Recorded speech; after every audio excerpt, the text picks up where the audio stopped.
I'm coming here to say thank you to the people who helped me bring this book, As Gray as Black and White, to fruition.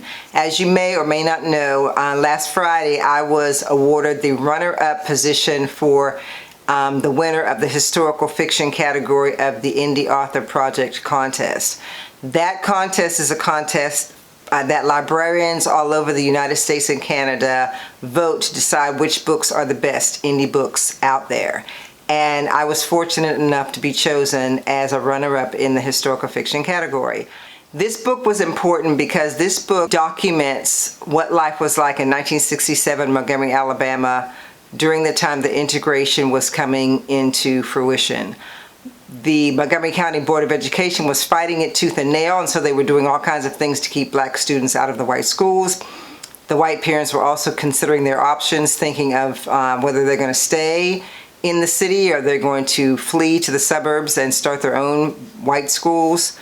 There were businesses that were wondering what's going to happen to my clientele once integration takes place. And the baseball team that my character Mark Lawson is on is also struggling with integration. They get their first black player when this book begins, and that player becomes a friend of Mark's until Mark discovers that he is also black.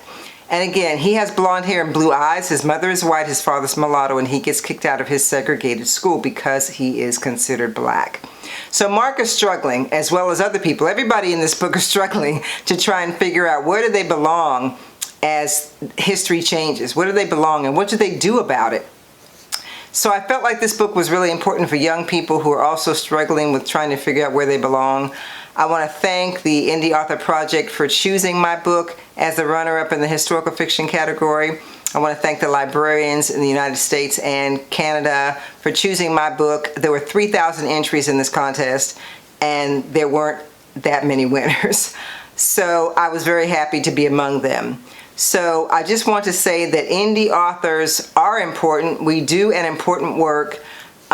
We do have something to say. It is quality. Just because we're not traditionally published does not mean that our work is not quality. And so I just wanted to come on here and say thank you again to everybody who helped me to bring this book to life. And I'm going to continue to write books that have meaning and that can help people to get over the hump, whatever that hump happens to be.